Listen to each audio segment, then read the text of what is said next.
interview. It is definitely a pleasure to have with us Shawn Michaels, probably one of the greatest workers in the sport of professional wrestling. You've done it all, basically, and right now you're the CEO of Texas Wrestling Alliance. Is that what it stands for? Yes. TWA? Yep. And actually, last night we checked out the show. It was really, really good. Our first question would be how you got started in the business as a pro wrestler. The story that we did when I won the title is the actual true life story. I was 12 years old here in San Antonio, saw Southwest Championship Wrestling for the first time, got to stay up late, saw it one time, and from the first time I saw it, I knew that's what I wanted to do. After that, it was, being a fan, going to the matches, and then it wasn't long before I was watching the matches more as a student as opposed to being a fan, and followed me. I did it all throughout high school, and we put on our senior talent show was a wrestling match me and my buddy had, and it took over the whole school. And then when I went to I graduated, and $1 million question, what are you going to be? And I still want to be a wrestler. And at that time, there was a local promoter here by the name of Fred Barron, who is now currently in jail because he turned into a Bond king and had somebody killed and yada yada. Right. But so my dad and I, he was also a used car salesman. So my father and I went down, not far from here, down in San Pedro, and went to find him and introduced myself to him. I was 17. And at that time, there was a commission here in Texas. You had to be 19 to be a wrestler. So he and my dad sort of agreed I should go to college, get an education, Right. and wait till I was old enough to do it. So went up the road to Southwest Texas University, turned 18 that summer. Went for 2 semesters and just didn't do anything except learn how to drink mostly. And that's about it. Got a pair of 1.4s and came back home and told my dad I didn't want to waste his money. So I went back again and talked to him. At that time I was 18, but I was going to turn 19 that summer. I met him. He introduced me to Jose Lothario, and I trained for Jose for probably at the most maybe 2 months. Really? Yeah, and Jose said, well, you pretty much, you've got the basics. So nothing was left except for me to go out and then do it. And he started me out in Bill Watts' old Mid-South, and just went from there and, Right. climbed the ladder from there. What was Bill Watts like as a promoter? He was incredibly strict, but for me, I didn't have anything to compare it to. I was 19 years old, so for me, it was the greatest thing in the world. I was fined my second week in the business. On the booking sheet, you get, when you're new there, on the TV part, it says it has your name there. But when you're a regular part of the, company, you don't have, everyone has to be a TV. Right.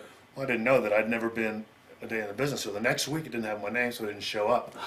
The next day, the next day after the TV, we're going to a town to meet the Rock and Roll Express at Popeye's Fried Chicken. And where were you for TV? And I said, well, it didn't have my name on it. They said, everybody's got to be at TV. I said, well, I didn't know. Got my check. I got fined $50. I went to Bill and I said, Bill, I just broke into business 2 weeks ago. I said, I didn't know that was a rule. He goes, now you do. And so, but I was never late I never missed a TV again. Right. So, but he was strict, but I think it was fair. Bill just has a different way of doing it. He's what they sort of call a negative motivator. I think Bobby Knight-ish. I think if I were to compare him to somebody, Right. I'd say it's Bobby Knight, but I think he was just as successful. Right. I guess from there you went to Texas All-Star? Well, you worked Texas a little bit, right? From there I went to Kansas City. Right. First, went to Central States, worked for Bob Geigel, where I met Marty, and then I came back here to Texas. Right. And I guess when you went to, I guess it was Texas All-Star? Yes. And you formed what was it? The American Force. Right, with Paul Diamond Yes. and Nick Yeah. Kinitzky. Yeah. Right. Yeah. Well, Nick and Paul were the original American Force. I came back down. They gave me this big, huge promise of like, no, you're gonna be the big single star. You're from here, this, that, and Right. the other. Came down here, and Chavo Guerrero was booking at the time, and he goes, I'm really gonna get you over. Come in the door. You're gonna go 30 minutes with me, Broadway. We're gonna get you over big. I'm like, get you over big is usually a win, but Right. I'll take the 30 minutes. So we did that. The next day he goes, it didn't really work. So I think what we need here is big Hispanic star. So he turned himself babyface Right. and put me in a tag team. So how long did you last there for? I was here for 8 months. Right. 8 months. And then you went up to Vern? Yes. Okay. What was that like? What was Vern Gagne like as a promoter? Vern was also, I can't say Vern was a negative motivator. That was the time where the wrestling business was changing. Right. Vince had taken over. So Vern was just really just an old time. He just didn't understand where the business was going. I can remember Marty and I's first meeting with him, us talking about the team, and him asking us, did we have a name? And we said, yeah, we want to be called Midnight Rockers. And he thought about it, he goes, and he, honest as God's my witness, asked us if, are you sure they'll know rockers like rock and roll, or do you think they'll mean like rocking chairs? Right. Oh, God. And we said, Vern, trust me. Right. They're going to know the way we dress long hair. They're going Right. to know rock and roll. So, but Vern he wasn't around all that much, really. I mean, he would come to a couple shows here and there. Greg mostly handled everything. And I can't say, I mean, for me, it was a great experience again. I mean, it was wrestling. As long as I was wrestling, to me, it was great. Right. But it was just, Vince was going worldwide. They were getting, in their eyes, compared to what they had before, they were getting crushed. Right.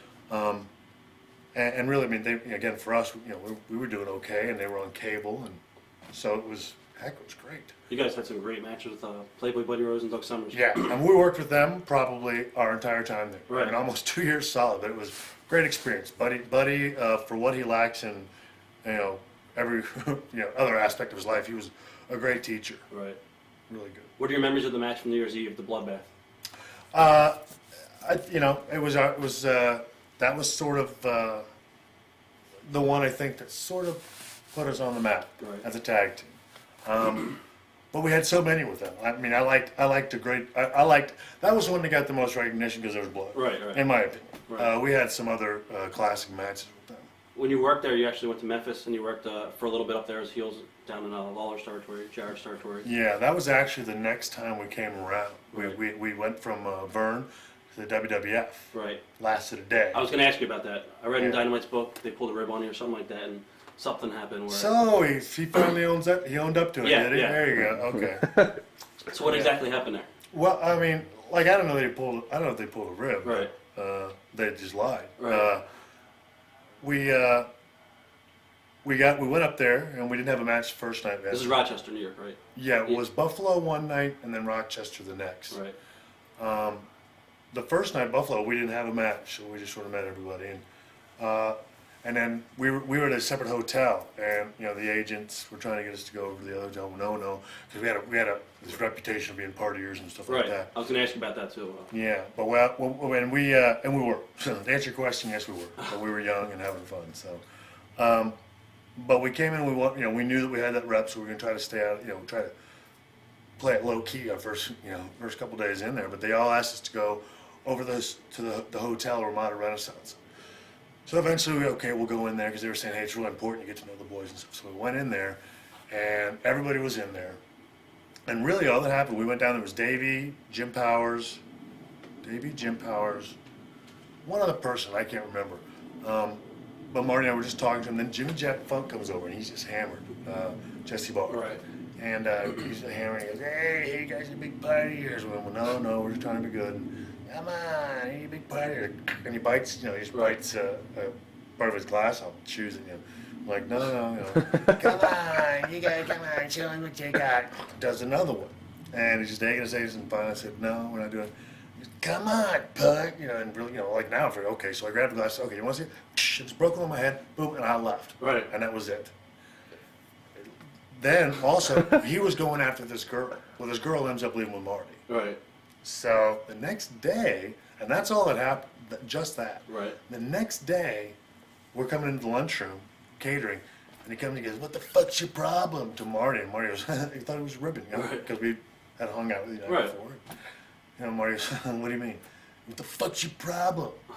What? And so anyway, he goes on this big spiel about how we're throwing glasses, tearing the bar up, this, that, and the other. So we go on. We had to work with him that night. Him and somebody else, Jose Estrada, I think. Right. So one of the agents says, "Look, you better fucking work with him." So we worked. We had the match, had a good match. We come back. He goes, "Hey, I'm sorry, you guys are good workers." That night, Vince goes, hey, let's watch, throwing the bottles, throwing stuff in the bar, and walks out. We go, okay, sir. That was about it. Right. Now in 2 weeks we get this call. Oh, they're firing you guys. So in 2 weeks, this thing has blown up into this whole. I mean, they're not getting rid of it. I mean, it's the way the business is. Right. Everything starts in this little, molehill turns into a mountain. And plus, the truth is never nearly as exciting as the exaggerated story. So we go, please let us go up and talk to Vince. So we fly up to the old office in Greenwich. I mean, Marty and I are sitting there just like I'm sitting here now. We got, this back in the day where you wore the cowboy boots, Right. the wrestling, Zubak. the snakeskin Right. cowboy boots. And Vince comes out and goes, hey, nice boots. And we went, oh, thanks. He goes, they're made for walking, We went, oh, God, please. He goes, oh, just kidding. Come on in. Came in, and then he fired us. What were your initial impressions of Vince? Just scary, bigger than life. Right. The same impression everybody's got of Vince McMahon when they first meet him, bigger than life. Right. And I'm sure, you've done some of these, and I'm willing to bet that's probably the same answer everybody gets, that he's just this very Intimidating. very, but a great guy, down to earth, but just, he's still, Vince McMahon, he's a large man, so he is very much bigger than life. Right. But then, so after that, we got fired. So we went all the way back down. Went from the big leagues, WWF, all the way down to Continental Wrestling. Right. Down there for the Fullers. Right. And then slowly, Back to AWA. then went to what you were talking about was Memphis. Right. Working heels. We just sort of went in between AWA and Memphis there. Right. And then eventually came back to the World Wrestling Federation Yes. 8 months later, I guess it was. Something bad, almost a year. Right. And I guess some of your earlier matches, you worked with Jim Neidhart and Bret Hart. Yes. So what were some of your memories of those matches? Great matches. Marty and I, we had good matches with almost everybody. Definitely. All the teams, and that's, I like to think Marty and I were sort of innovative for that time. I don't Right. know that the tag team, the combination of tag teams and stuff like that, we're doing all the stuff Marty and I were doing.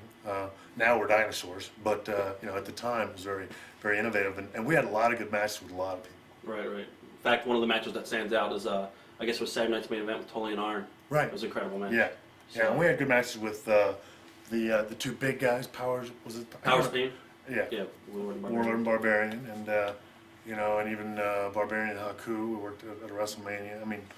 And WrestleMania with Boss Man and Akeem. Akeem. We had.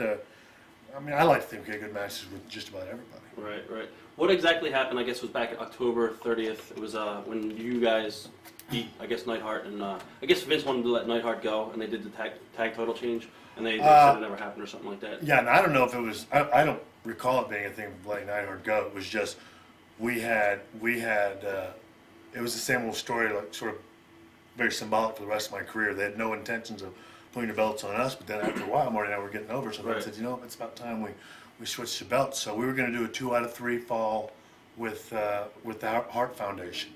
We went out there and we were having a match, but the top rope broke. Is what happened.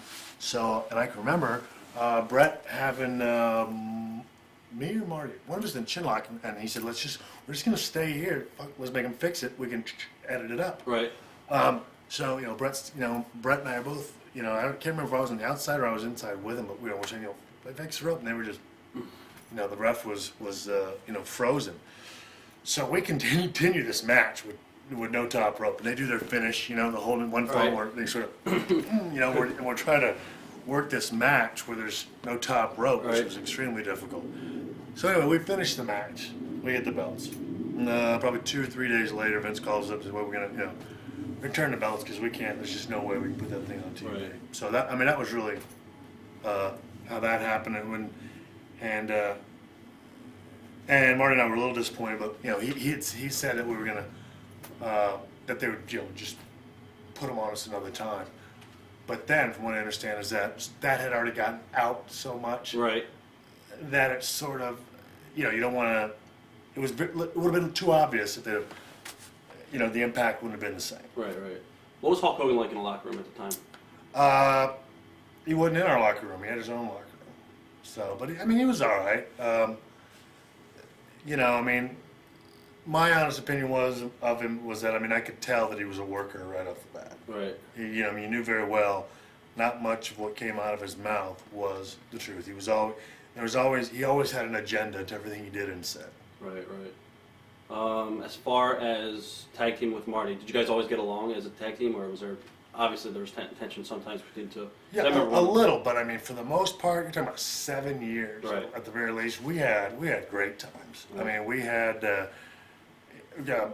great times. But yeah, that's the only way I can say it without getting myself in trouble.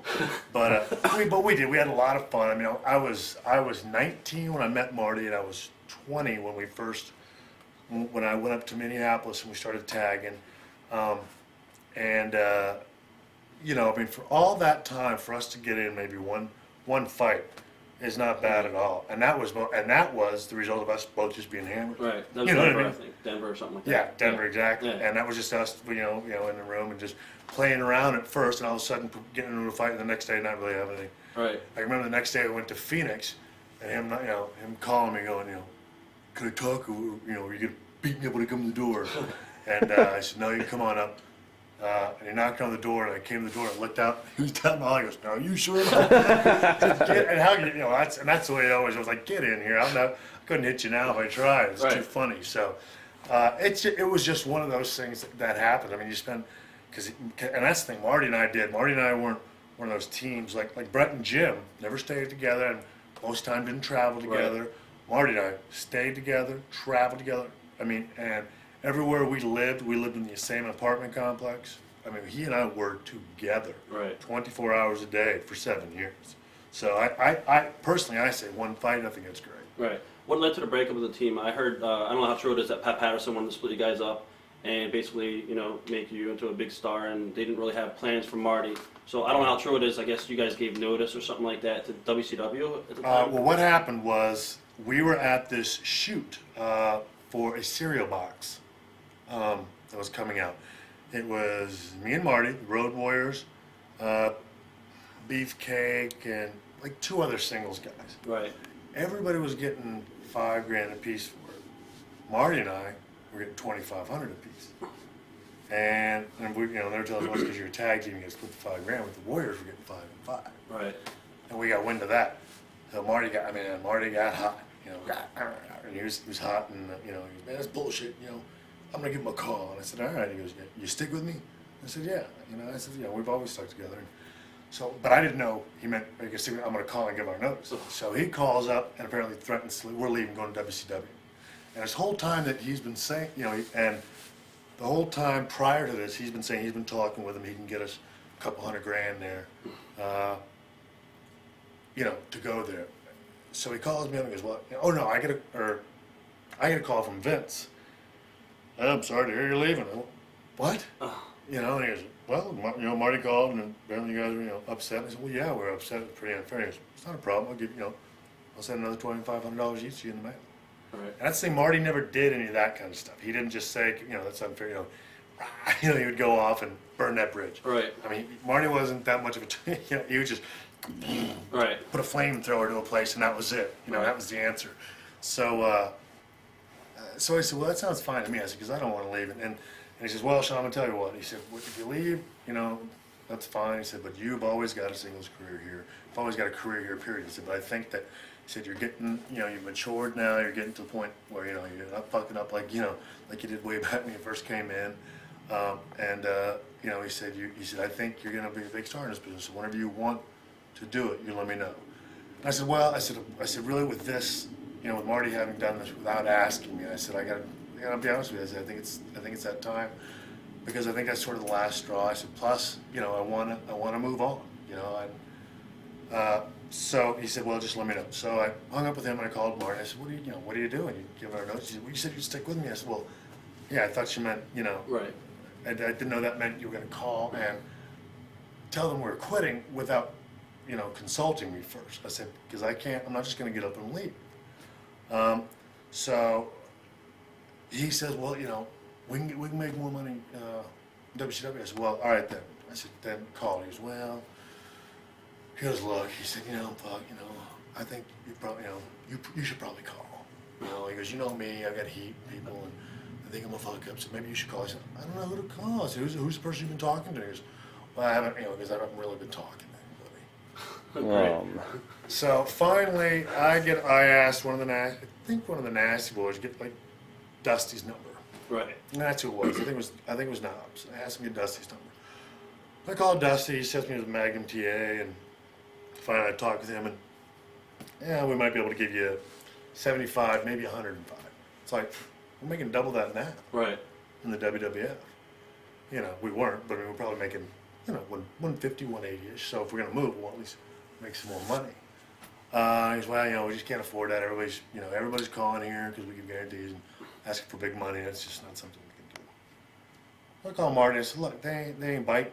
And, I don't know who it was you talked to that said, well, and that's when it came clean. I haven't really talked to him.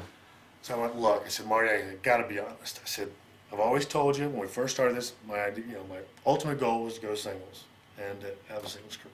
I said, and this whole debacle to me, I said, I'm not saying it's your fault. I said, but it's something that I don't want to run into anymore. Right. I want to handle my own career. I said, I want to go singles.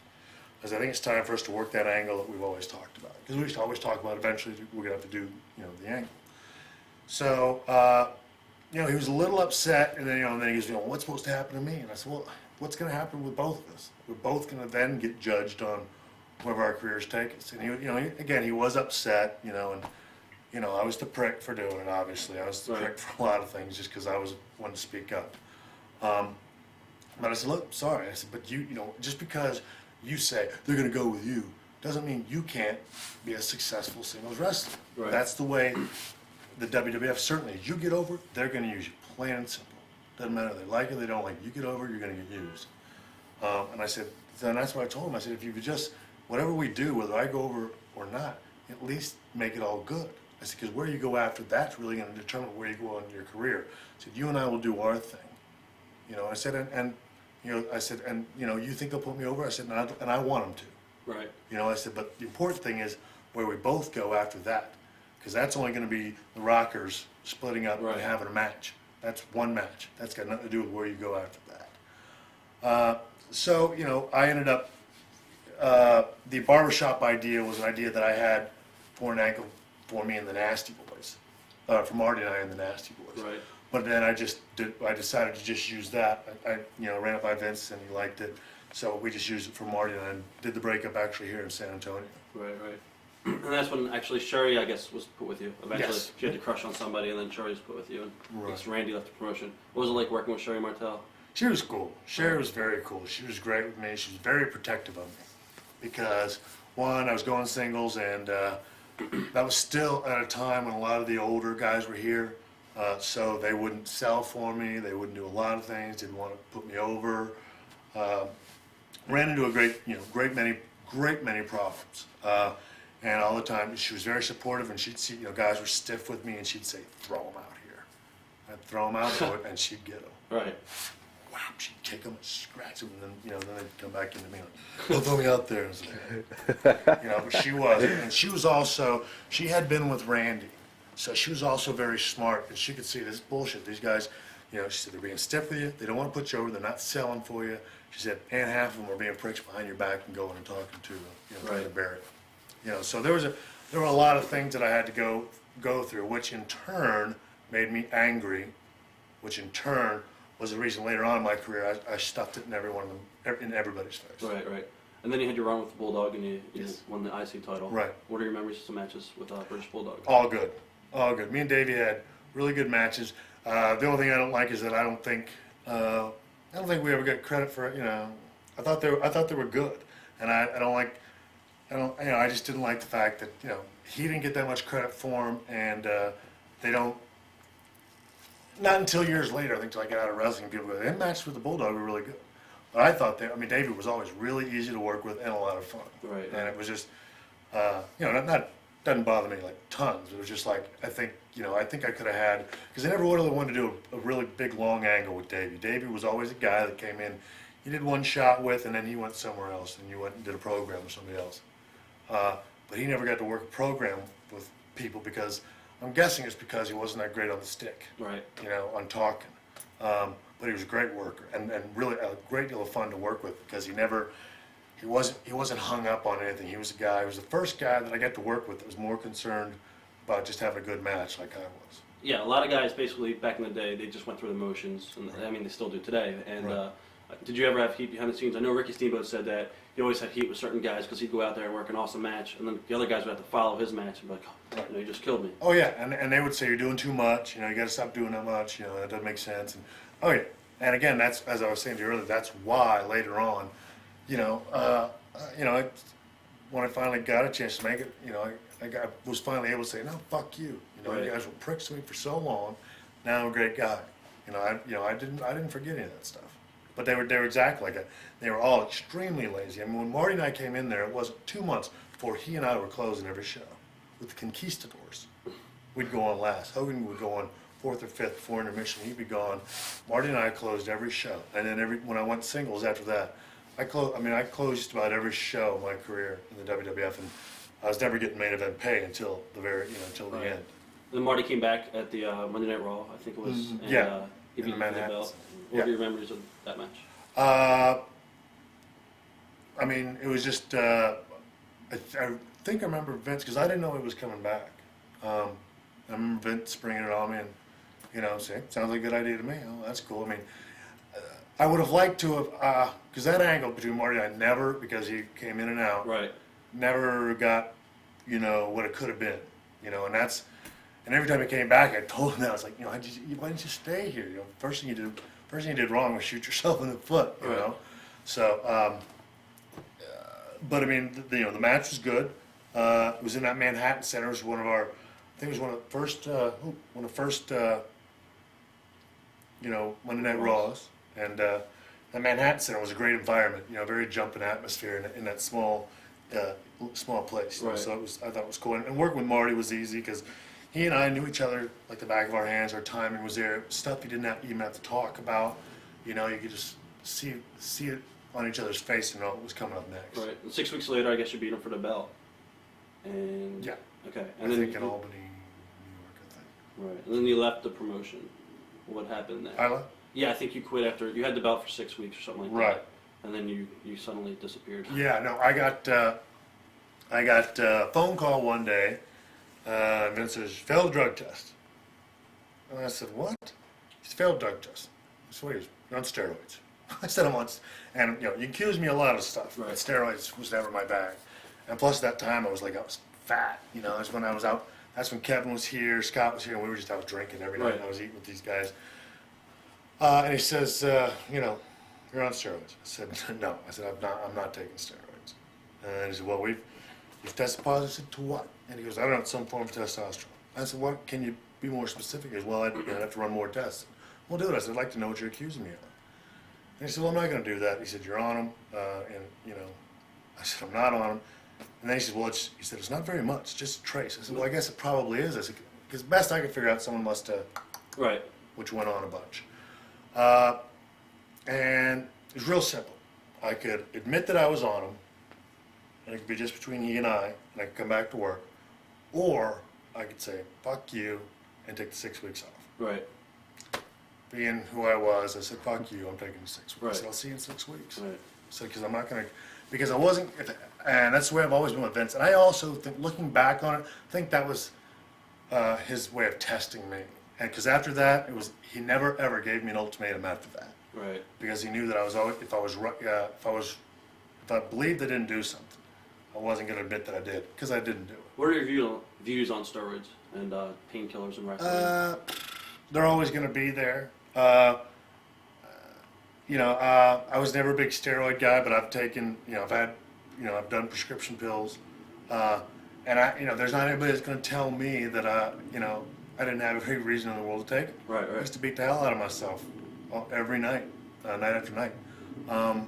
So they're part of wrestling. They're part of this business, and the chances of getting rid of them, you know, you'd have a better chance, you know, pissing against the wind and not getting wet. Right. You know, than trying to rid the business of that kind of stuff. I think the best you can do is, if they said with Michael Jordan, you can't stop him, you can just contain him. So I think that's all you can really do, is just try to contain it. And they did that. They did that with you know, with the drug testing and all that. It got so much that all of us, you know, just went, it's not, you know, shit, it's not worth it. Right. Was Vince really strict with that, or was he like letting top guys go? No. And he was strict? Because that was about the whole. go to that thing. Yeah, no, he was strict. I mean, best I can assume, I think that, I eventually got to be a top guy, and, I never got cut any slack. Right.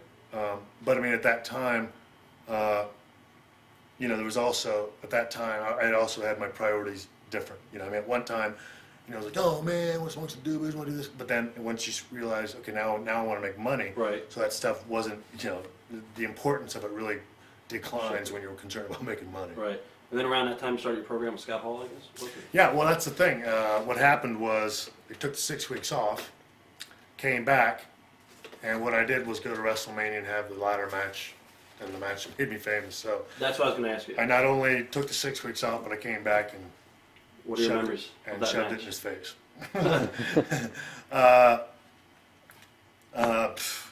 That's in my opinion, that's the match that made the world recognize me.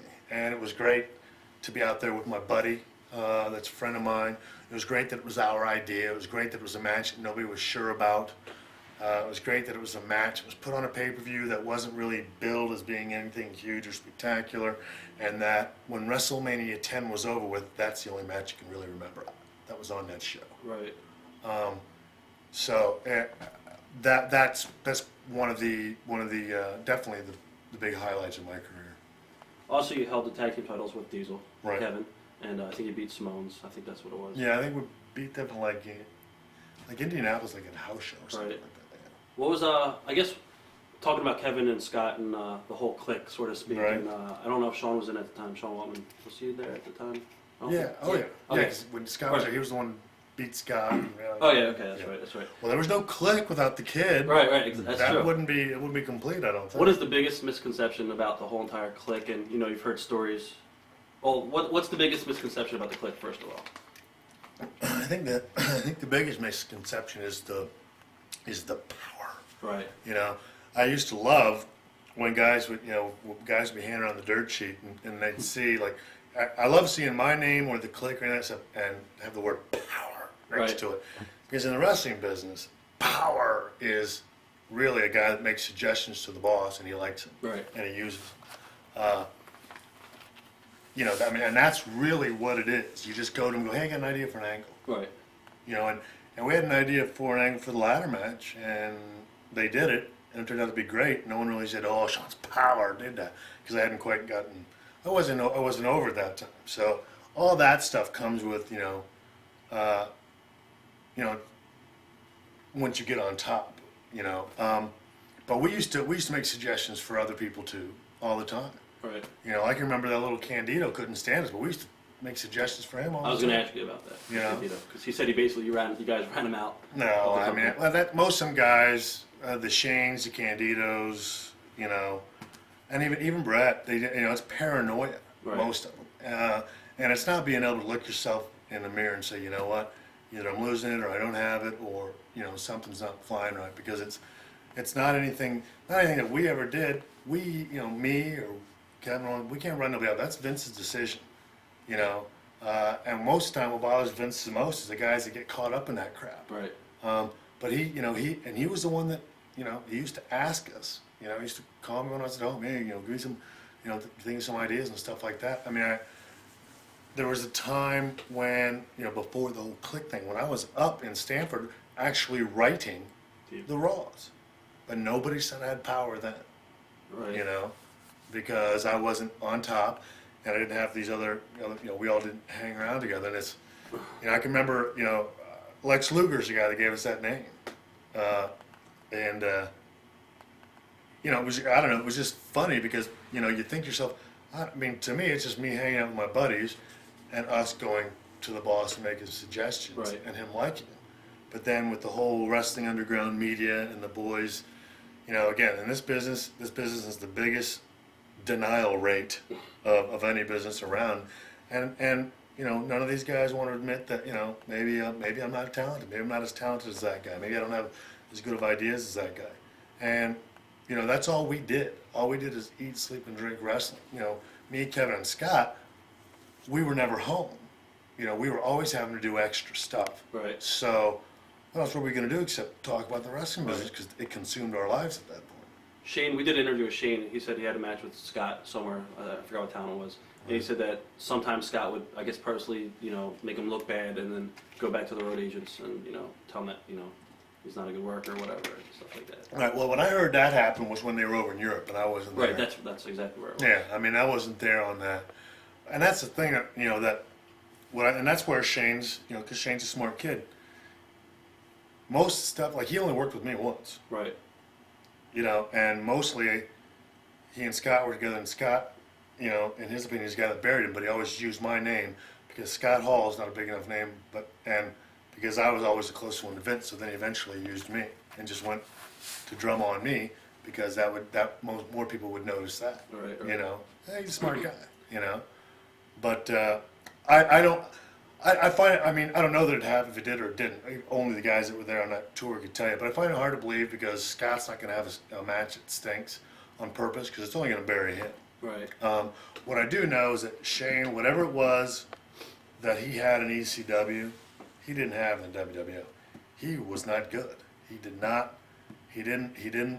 like I said, I don't know what it was he had there. And as I've seen older tapes, best I can tell is that he was just allowed to cuss and use the word fuck and ass and shit like that. And that's not a good interview. That's just easy. That's called it's called cheap heat, cheap pops. That's like nut shots and stuff like that. That's not good. That's not good interviews. And being a good worker isn't throwing a guy through a table and stuff like that. It's knowing how to work. It's knowing how to get to people without having to do that stuff.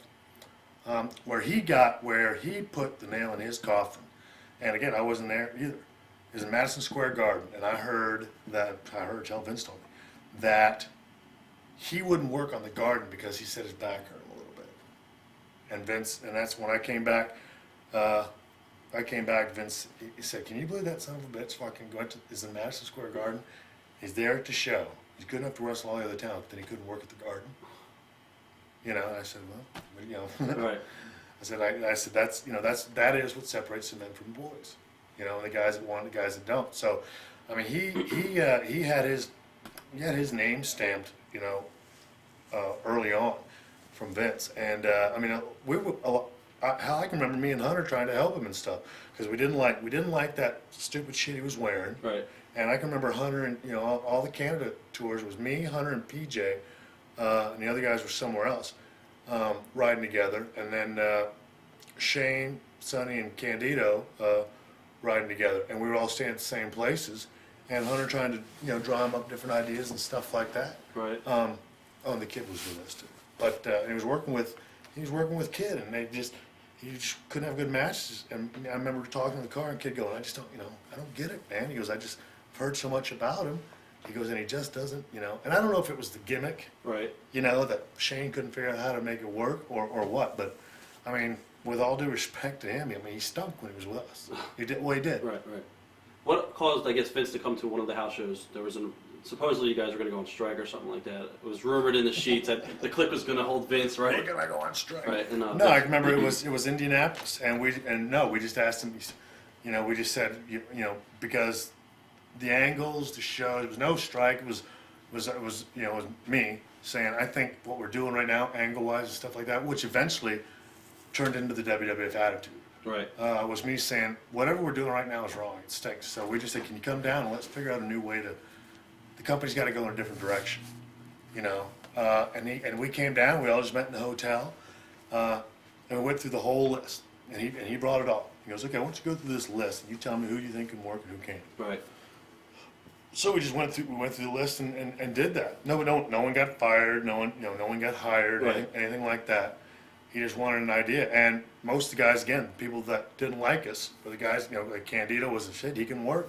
If the fucker would stop worrying about what his girlfriend's doing, and be in denial about it because, whatever, he's got to stay focused because the kid could work, Right. But it was just a meeting to go over, and we told him, you ain't got to fly in. It's just something you need to think about. No. He did all that stuff on his own, because he liked it. Vince liked it for years. You have to understand, for years and years, this guy had a bunch of guys who were making a ton of money that were lazy. Back in the day, the Hogans, the Beefcakes, all them guys, they were all lazy. None of them cared. They were all too busy getting, messed up, doing whatever, Right. doing their thing, and making a shitload of money. Now, for the first time ever, Vince had a bunch of young guys, hungry guys that ate, slept, and drank the wrestling business, and then cared, and when he cared enough to, and weren't afraid of him. Nobody else called him, and he used to always tell me, he goes, the problem is, nobody tells me anything. He goes, I hear something, I hear it 3 months later, 4 months later. He said, if you just tell me. So I just started, being the guy that was honest with him. Something stunk. I said, that stinks. It sucks. Right. Why? Because it's this, that, and that. Really? Yeah. I mean, I can remember, before, I can remember him finding me $10,000 because stuff gauzed down my bike shorts on one of the Raws. Right. And him threatening to fine me, and me saying, it's funny. That's funny. Having this big conversation. By the end of the conversation, he takes back the fine and says, we're going there. And going there is now what you see now. The girls, the cuss words, all that stuff. And I had said, and I said to him, Vince, you're 50, at that time he was 50 years old. I said, you're 50 years old. You're trying to tell me what's cool? You're 50 and I'm 30. Right. You don't know what's cool anymore. I said, plus, all the boys were laughing at what I did. He goes, well, yeah, but that's the boys. And I said, but who are the boys? He said, you don't think every one of those guys was a wrestling fan? I said, that's what wrestlers are. They're wrestling fans that eventually turn into wrestlers. Right. I said, and the people were laughing at what I, and that's eventually he just said, God, I think, and now he's, going on to what he's going on to. Right. So he liked the fact that he had these guys that cared enough to even go at a house show and say, okay, yeah, we're in Cape Girardeau, Missouri, but that's, that's a horrible show. It sucks. The finishes aren't good. This isn't happening. That's not happening. You're pushing this guy that's a jabroni, or whatever. When he doesn't care, he doesn't like the job, he bitches about everything, and he's not even good. Right. And that's when he started just, I mean, that's like, I mean, it was, years, or like a year before that, but like Lex, he was going to push Lex, but then eventually he looked at him and goes, God, I mean, Lex hated the job, Right. hated being on the road, didn't like anything, and then ultimately had the whole world at his feet, and, and eventually, Vince, eventually saw that, I guess, and just sort of put him in a team or did whatever, but the wrestling business is full of those kind of guys, and it's amazing how many guys go, I want to be in this business, Vince McMahon, make me a millionaire, but I don't want to do anything. Right. Right. It's just, it's not how you do it. So we were just guys that took the initiative. Also, you had some great matches with Ric Flair. I guess you worked with him twice, maybe. I think only once or twice. Yeah. I guess you were a big Ric Flair fan. Oh yeah. So. That's mad. Yeah. Well, I mean, the only thing is that when I had my matches with Flair, they were just when I was a rocker. So, one, I didn't feel like I had come into my own yet, but it was still great to be out there. To be able to say that I wrestled Ric Flair, just because I was a big, huge mark of his. But I would have liked to have really, in a perfect world, I would have liked to have wrestled Ric Flair when I was in my prime, and be able to go back to when he was in his, Right. and see what that would have been. But it was just an honor to be out there with him. Then I guess you worked later on with Sid. Yeah. And what are your thoughts on Sid as a worker? Sid's not a great worker, but he's a great promo guy, and he's always been a moneymaker. So, and I had decent matches with Sid, and I can, and I didn't find him to be, like you said, all that difficult. I mean, no, he wasn't great, but all you had to do, and Sid, the thing I like about Sid is that he's the first guy to say that. Right. I mean, he's not a guy that says, he's not a denial guy. You know what I mean? And that's one thing I do like about Sid. And I had good matches with him. I just worked around his style, and sold a lot and got beat up. So heck, I turned him babyface in the Garden, when we were working for the belt and stuff. Right. And I can remember reading about that, how I was supposedly hot and stuff like that. I thought it was a riot, and we had, Is that when Bill Watts came in at the time? Yeah. Okay. Yeah. And but I mean, no, I had decent matches with Sid, and I thought all I had to do was just work his style. What led you quitting, I guess, the promotion again when you did a promo on Raw, where you lost your smile? I guess it was Yeah. Massachusetts. Yeah, no, I mean, and that's A lot of critics say it was because you didn't want to lose the belt. Right, and that's first of all, I never got asked. I've never once in my career have I been asked to do a job to Bret Hart, except when I was asked back in 1992 or 3 to do a Survivor Series, and I gave up in the sharpshooter. Vince McMahon, my boss, never asked me. So that's just that was Bret's. That was Bret's idea. He's supposed to work with me, and he's supposed to put me over. that was Brett's own little angle. Or it could be, and I'm inclined to believe it could possibly be true because Brett and I talked about it, the night he left, before he left. Is that Vince told him one thing, he told me another. And as I look back, and Are you talking about Sid now or Brett? Brett. Are you talking about Survivor Series '97 right now? I guess. No, I was just going back to saying that I think a lot of the stuff that happened between me and Brett was motivated by, The Office. Okay, well, if we're on that subject, I'll talk. Oh about no, I'm sorry. We'll go back. No, go ahead. I'm sorry. No, I was gonna. Okay, it doesn't matter. Say what the subject. We'll get to that one. Okay, cool. Everybody does. Don't worry about it. All right. Sid, and I guess you left the promotion. The week before I was in the Meadowlands and my knee was killing me and it was fucking up again. So I went and got it checked. I went to this fucking guy here and he said you're done. And my knee is, it's totally screwed. But so I went up and I told Vince, and I was really, I was scared. I thought it was over. And Vince said, well, we need to send you to Dr. Andrews. And he does. And everybody sends everybody to Dr. Andrews because Dr. Andrews, your knee could be hanging off, and he'd say, you need to brace that thing up, but you'll be able to go. Well, and not because he's a quack, but because he deals with athletes and he knows our desire to keep going. Right. But even Andrews said, well, you're still going to have to take time off. So I went and I told Vince that, and again, Vince said, okay, he said, go out there, relinquish the belt and go. So I did. I did the promo, and all that was, it was real life crying because at that time, I thought, my career was going down the drain, and it wasn't motivated by anything. Both Steve and I went through rehab at the same time, and I can remember Steve asking me and saying, "You gonna go to WrestleMania?" And me saying, "Nope." And he said, "Well, I gotta go," because this is my big chance. And I said, I'd go too. I said, I got nobody for me to wrestle. I said, because the whole time going up to that, Vince was going back and forth, Brett Taker, about me to wrestle. He didn't know where he was going, and I think a lot of that had to do with the situation between Brett and I. Right. They didn't know how to handle that, and the more they talked about it, the more, because every time Brett and I always seemed to rise to the occasion, and I always separated one from the other, went out there and worked with each other. But they built it up with me that I was worried that he was going to fuck me up out there.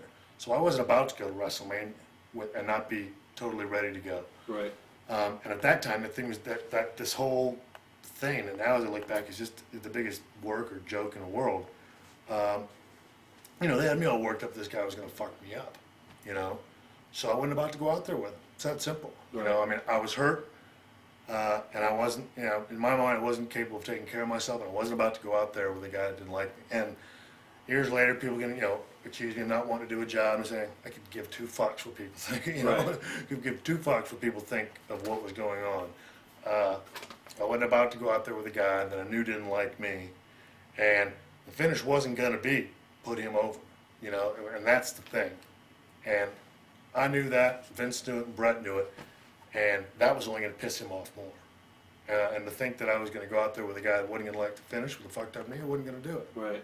So I just, I stayed out of the show, finished rehabbing my knee, and then came back, I don't know, I guess the King of the Ring or something like that with Steve. Yeah, and you won the belts from Bulldog and Owen, I think. I think me and Steve first worked with each other at King of the Ring. Right. Both went in there gimpy kneed and had some kind of half-ass match at King of the Ring where we went to a draw. Then the next night, as a result of that match, the next night we worked with Bulldog and Owen. Right. A lot of your critics said that you claimed that you were hurt, and then you had a great match. I guess. What do you say to those You're guys? right. I had great matches all the time, and I was hurt all the time. So Right. what? Right. That's true. When didn't I have a good match? Like my match at WrestleMania with Steve. Wasn't that decent? Yeah. Definitely. Could barely walk. Fucking Superman. I was when I wrestled. Once I got out there, I could do anything. It killed me every step of the way, before, after, and during. But it didn't matter to me. I was on 100% adrenaline and passion and desire and doing the thing that I love most. And that's the thing and I've heard that millions of times that, when you're not, look at him bouncing, it doesn't look like he's hurt out there. And no, I didn't. And that's what fucked me up even more, is that every time I went out there, I was never smart enough to go a little bit reserved and to take care of myself. Looking back, would you do it any differently? Not a chance. Not a chance. Not a chance. Okay. Then you had a backstage fight with Brett, Right. and What happened there? What happened How did there? tension start building? At first with you and Brett. Well, I mean, oh gosh, okay, you'll love this. The very first, we were going to the very first WrestleMania where he was dropping the belt to me. He comes up to me, a couple weeks prior to that, as we're building the angle, and he says, I want this thing to get to a point to where we work everybody, the sheets of this, that, and the other. He said, so if you hear me saying bad stuff about you, don't worry about it. I said, all right, no problem. So we go to WrestleMania, and in WrestleMania, This is 12. yes, The marathon match. yeah, and the whole WrestleMania weekend, I can't get a hold of him. He's being short with me, and when I do get a hold of him, stuff like that. So, but I'm thinking, okay, maybe because Brett's different. He's to himself. He's reserved. He doesn't like, to travel with folks. I mean, he's not very outgoing.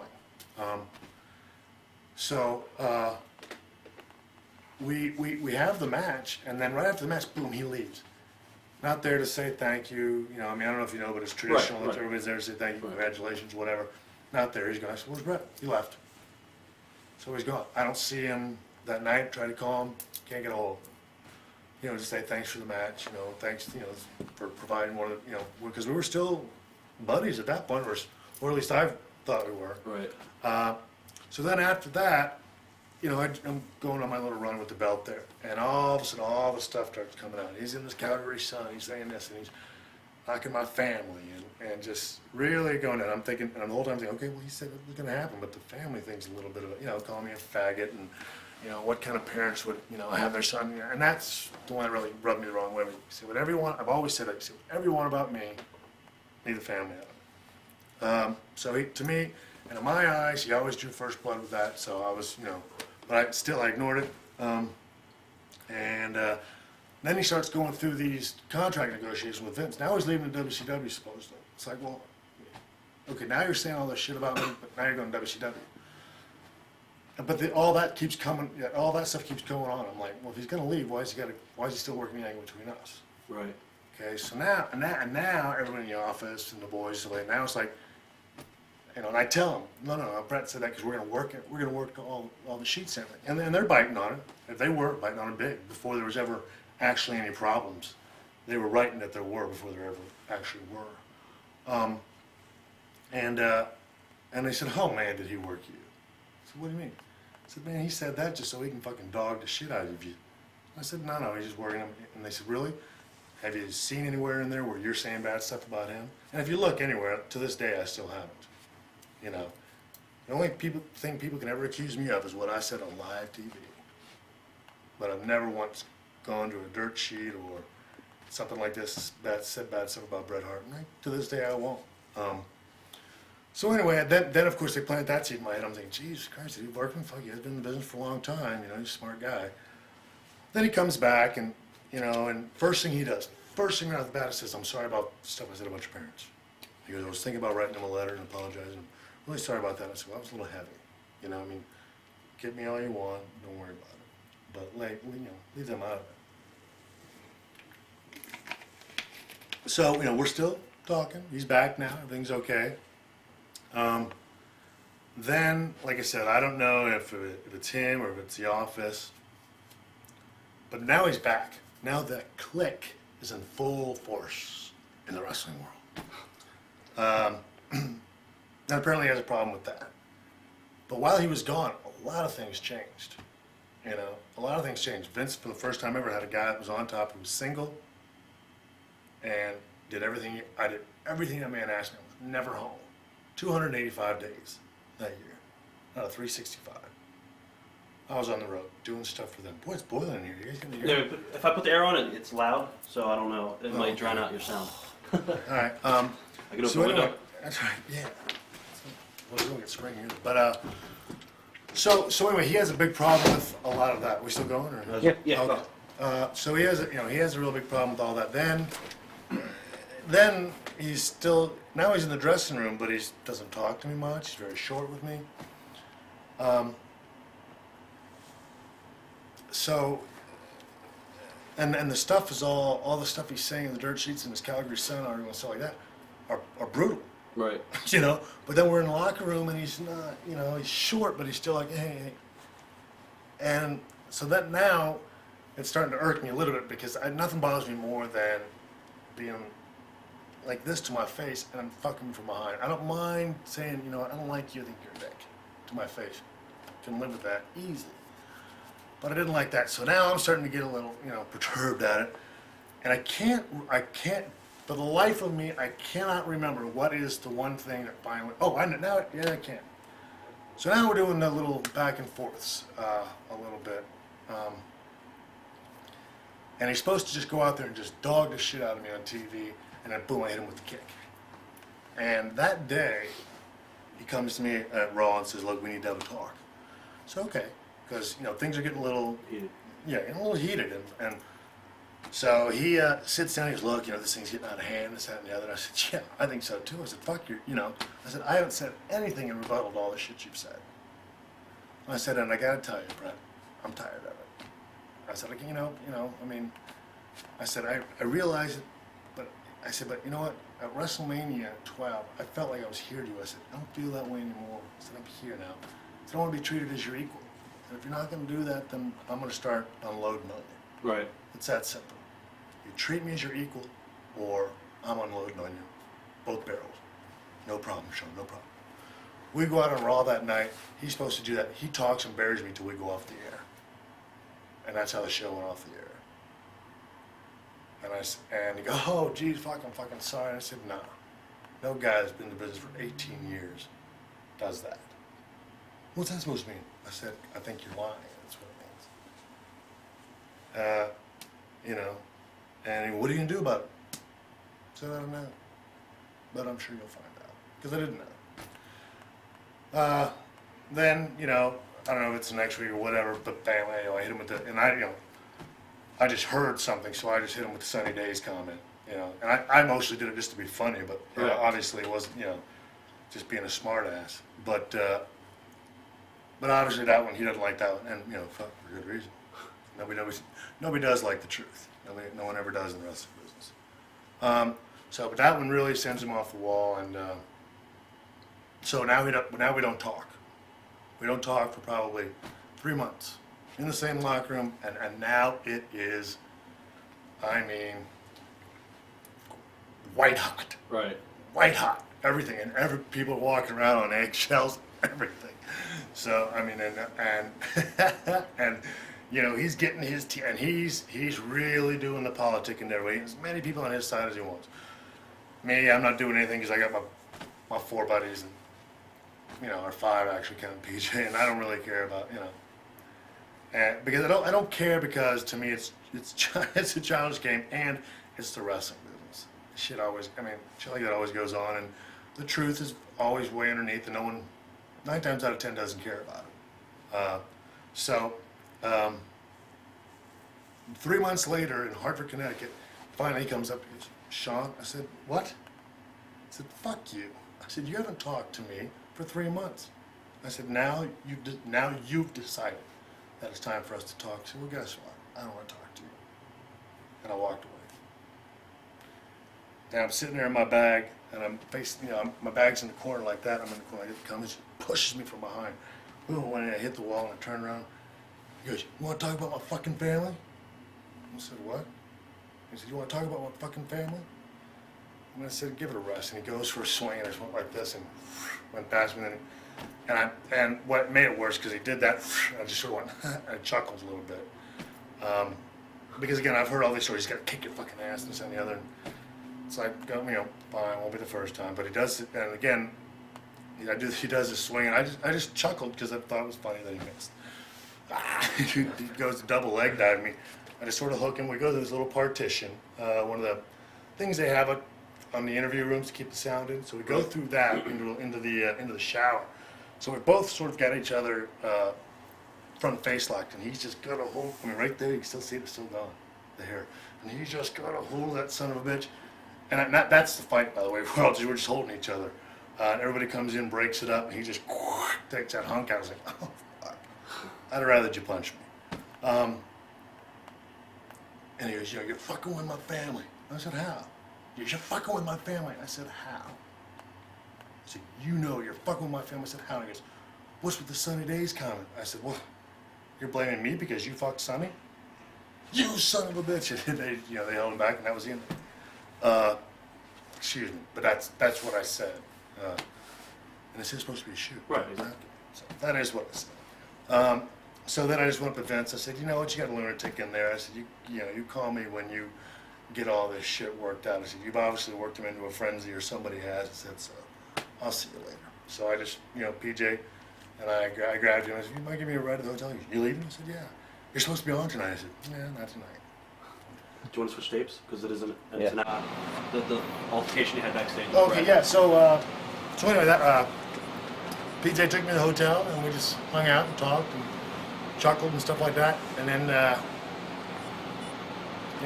guess I came home the next day, and eventually, obviously, went back to work. I mean, no time at all, went back to work. We had to get together. I had to had to get a little talk, me and Vince. And everyone agrees that we're gonna pretend to like each other again, and shake hands and go from there. Right. That's about didn't have to like each other, but had to sort of make it work, and that was about it. And then that was what month was that? You got me. I'm horrible with the time. Okay. It was a couple months before Survivor Series, right? Oh yeah. He already gave his notice.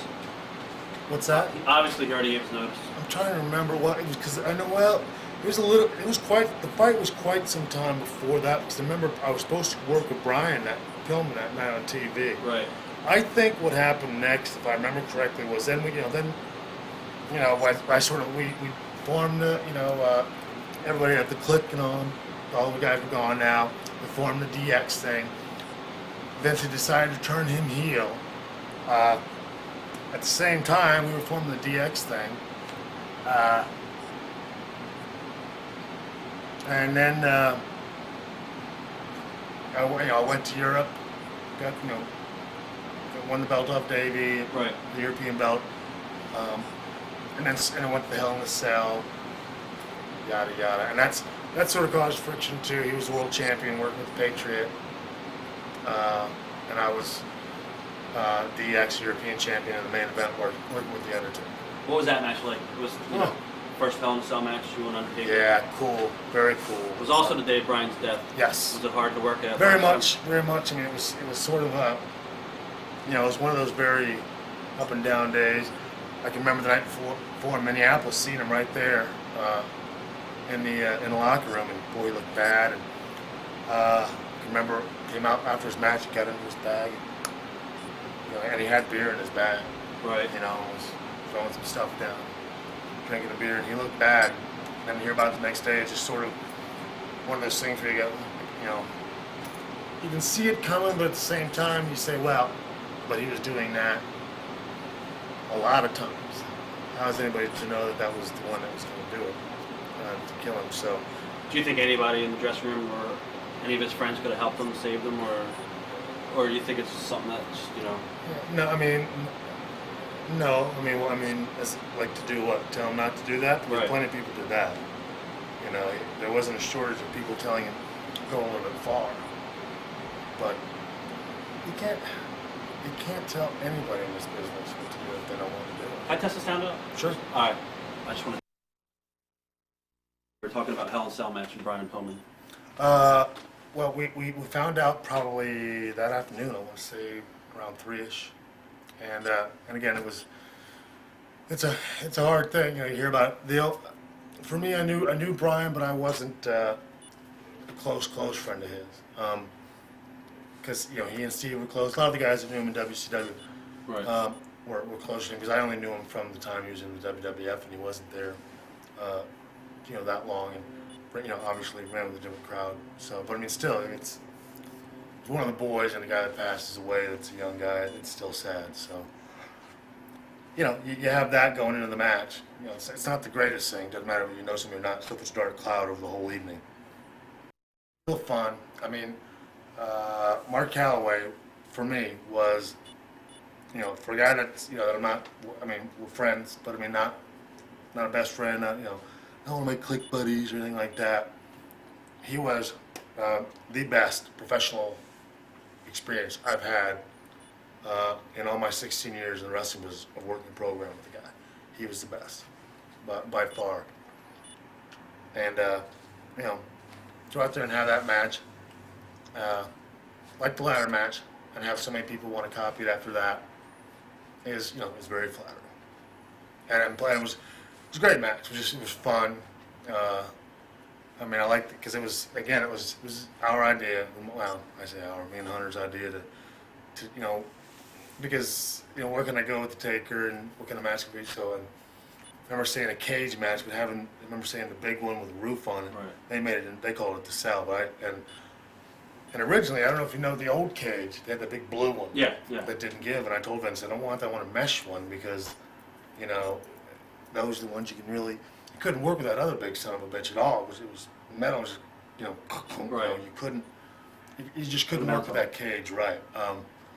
So eventually, yeah, he got rid of that one and gave us the big mesh one, and it was cool. We did that, you know, I remember that day going on the top, and Mark saying, "What are you doing up there?" I said, "Oh, I got an idea." He goes, "Do you want? I'm not gonna get my big fat ass up there." You know, of course he could, but it was cool. I mean, you could. I liked it because I like it more than the one he had with Mick because it was, 45 minutes. And it told a story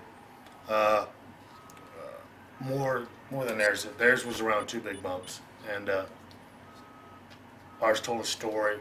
You know, there was a match, and then there was all the other stuff. Our match wasn't defined by by 2 bumps. Right. But on Mick's side, I remember him telling me, he's like, "Well, I can't wrestle 45 minutes, so I just figured I would just throw myself on the top of that thing." I remember seeing that, and I was just, woof. I mean, I told him, you're crazy. You win for whatever it is you wanted to win. Right. You win for taking the highest one. And then I guess from there, you started, I guess the program started getting heated up with you and Brett again. Mm-hmm. Yeah, well, I mean, that after the winner of the cell match was supposed to meet the winner of Survivor Series. Right. But we had already had Vince had already talked about that with me and Brett. We already agreed we were going to work with each other. I didn't know, and I don't think anyone did, that behind the scenes, he and Vince were going, that Vince was trying to push him out. Right. None of us, I got to assume no one knew, because I don't think, if I didn't know, I don't think anybody did. Because Brett kept all that stuff very, very, he didn't talk.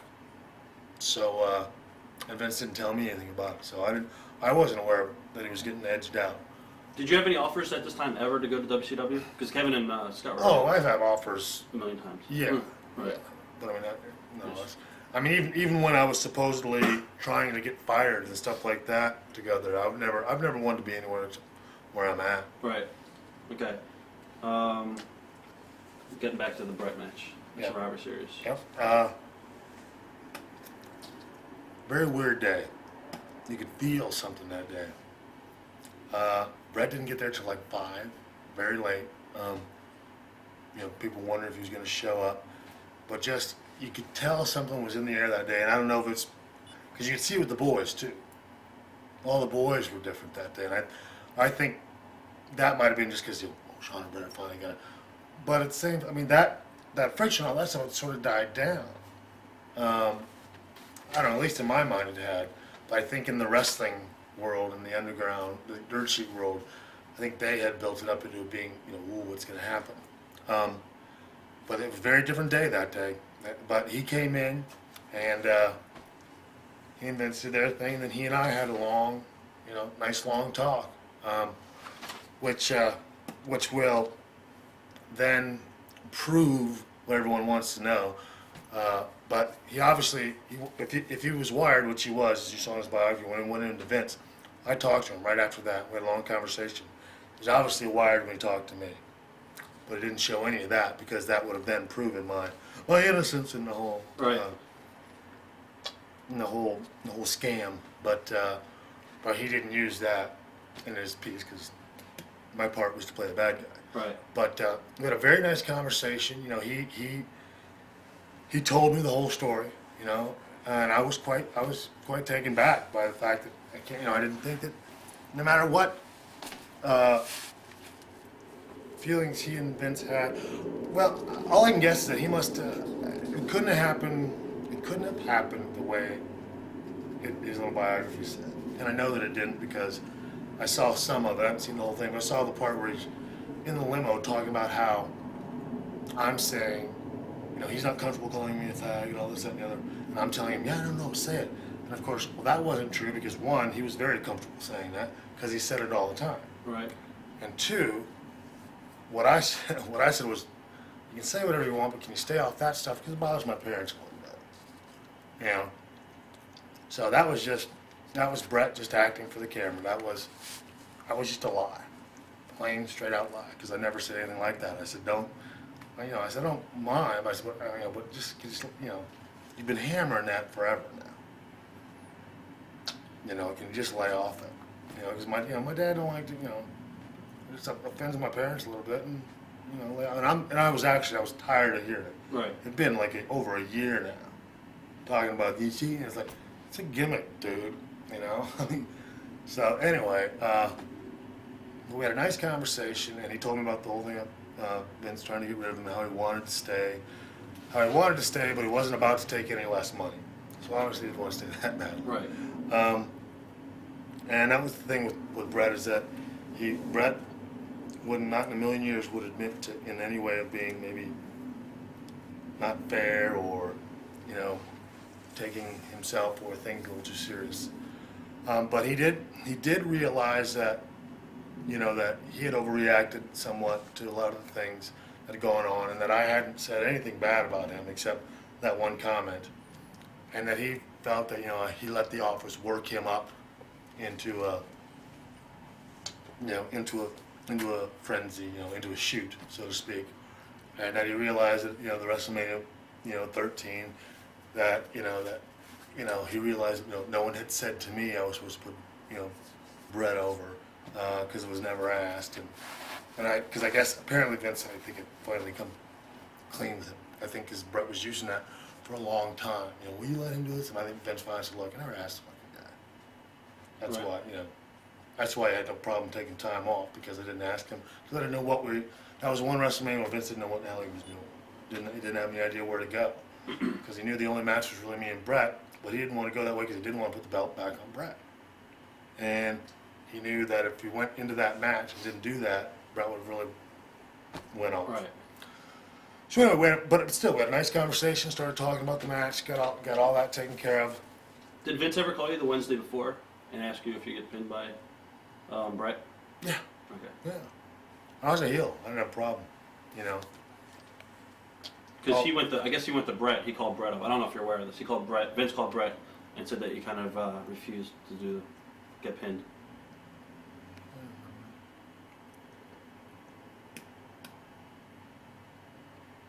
I don't know. He might have been trying to build tension between you two. Yeah, no, I can't remember. I mean, I might have. I don't remember. I'm trying to remember if that's when he told me. I don't know if it was the Wednesday, Tuesday, whatever. Right. I mean, I remember him calling, talking about the match. Oh, I know what it was. He was saying that because he did tell me. He did say that Brett's leaving, and then he did ask. I said, "Fuck, no, I'm not doing it if he's leaving. Right. There's no way." So no, you're correct. I did refuse because he was leaving. I said, I'm not. I said, what? I said, you want me to do that? I said, you really want me to do that? I'll do it. I said, if you want me to put over a guy that's going to go to WCW, I'll do that. I said, but if you're asking me, do I think I should do it? No, I think it's fucking stupid. He wanted to hear me say no. That's when I started finally realizing what he was looking for, and he wanted me to say no so he could go back to Brett and say no, so that he could use that against Brett to say, look, we need to have a finisher. But I remember saying, fuck no, we're not going to, because Hunter was on the phone. Both Hunter and I were on the phone. Right. And they saying, fuck no, that's fucking stupid. He goes, well, Brett doesn't want to do this, that, and I said, all right, fine. I said, if you want, and that's because I knew if I said it like that, he's going to go, well, no, I'm not going to do that. But I said, you want me to put over a guy from WCW, I'll do it. I said, but it's fucking stupid, So we get there, and then it's a different story, because then we get to the show, and it's a different story.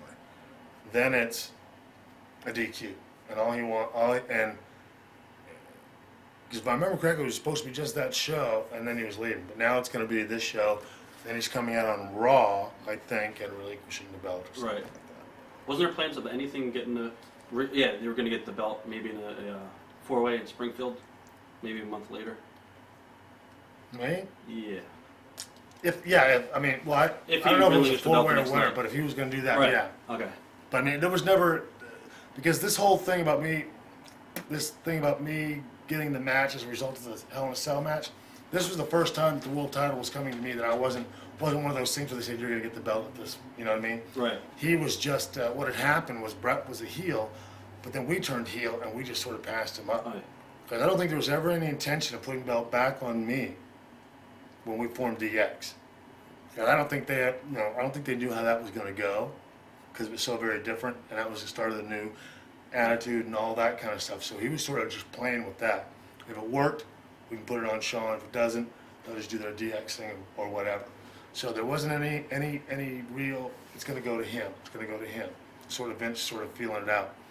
But it was going to be a DQ, and at that time, I was up there, but again as a heel, had the heat and all that. So he had said, he'll relinquish the belt and then we'll put the belt on you some other time. I don't remember the specific being any kind of match or anything. Because all that shit changes in his head day Right. by day. So Right. I don't put much, clout into what he says about that particular time. But, so that's what he was going to do. So we just worked out a good match, a DQ, and that was that. And it was Brett's spot, actually, which again is, if you go back and look at the whole thing, and especially after I see his documentary and how he just didn't want to do it, for him to get beat, or for them to say he got beat with his own move, Right. is very ironic, very symbolic of what went on. But that was his spot. I can remember us going over it with Pat. And I can remember Pat saying he wasn't in on it, but Pat's the guy we went over the match with. And again, I don't want to accuse him, but Pat's the guy we went over the match with. So he's the only guy that could have known. I don't know, unless he told someone else and then they, whatever. Right. But we did that spot. I mean, and he went because he was just going to reverse it, and I was going to go out and grab the rope, continue our match, and then was eventually going to have, I think Hunter and China come down, then the Hearts come down, just get into a big schmoz and end it. So you're pretty pissed off when it happened. Huh? If you watch the video, you, Yeah, I didn't, because one, I knew that I was going to be in the same situation that I've always been in. But this time, most of the time, I put myself in that position. I didn't mind. This time, I was involuntarily put into a position. I knew I was going to be the scapegoat. I knew I was going to be the guy to get blamed. I knew I was going to, I knew it was all going to go on me. And like I said, times in my career when I purposely put myself there and I knew it was going to happen, I didn't mind. This was the time when I wasn't prepared for that.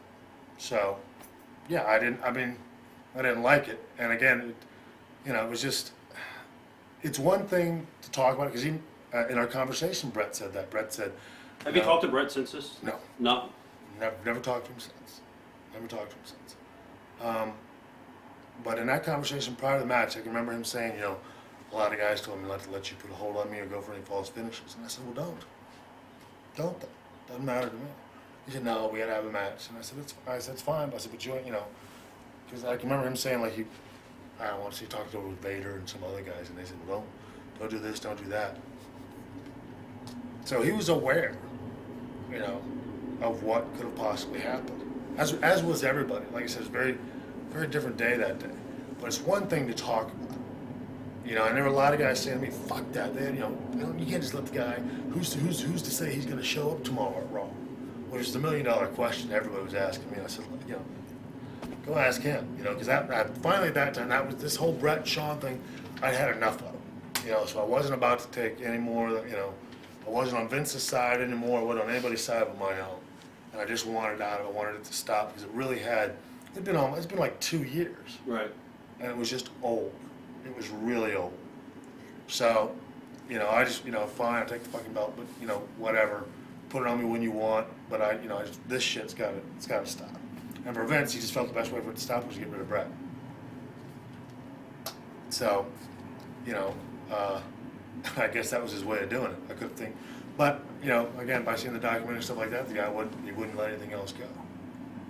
But anyway, so, you know, he still, I mean, I put the figure 4 on him in the match, if I remember correctly, and then we did that spot, and ding ding, he went, and outer roll went, and I was just like, fuck. You know, again, it's one thing to think, you know, one thing to say, ooh, this could happen, but it's another, I mean, that's big. That is really, really big. Right. The main event, these two guys got this big, huge thing in and out of the ring, everybody knows about it. It's just big, it's huge. That match changed the history in wrestling because eventually Vince turned himself heel because of that. And Yep. basically Changed changed the business. Yep. So. You know, but the thing is, I mean, I just didn't like that. I was the scapegoat, and I can remember Vince also saying, sometime beforehand, whatever happens, you know, Brett doesn't like something around that. Like, if he comes at me, you know, everybody stay out. He was telling a room full of people this. Right. You know, his son. You know. So I guess he knew that he was. I mean, that's what I can remember people saying. Oh, that had to be a work. Because like he even knew that he was going to get hit, and I was right there when he did. Hell, I saw him and he took a dive. You know, he sold like he sells on TV, which is brutal. Right. You know. Did you tell Brett that you weren't going to wear the belt the next Yep. night on TV? Yep. And then obviously you changed your mind. Yeah. Yes. Yeah. Well, what are you going to do? Right. Right. What are you going to do? Right. Then You know. And then after that, you know, we did the DX thing. We did all, you know. the midget skit. I was going to ask you. I guess you were really uncomfortable about doing that and bringing that out. Well,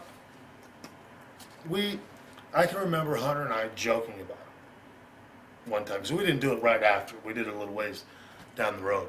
I can remember us joking about it one time. But we were talking purely in a sense of Right. that being way too much. You know what I mean? But sure enough, that fucking Russo wrote it. Right. You know? What was your relationship with Vince Russo? You like the guy? You think? I liked him because I thought he was talented. Right. What I didn't like is that he forgot where he came from. I used to do way back when he was just a smart mark doing those John Rosie's his DJ thing Right, New York. in Nassau, Right.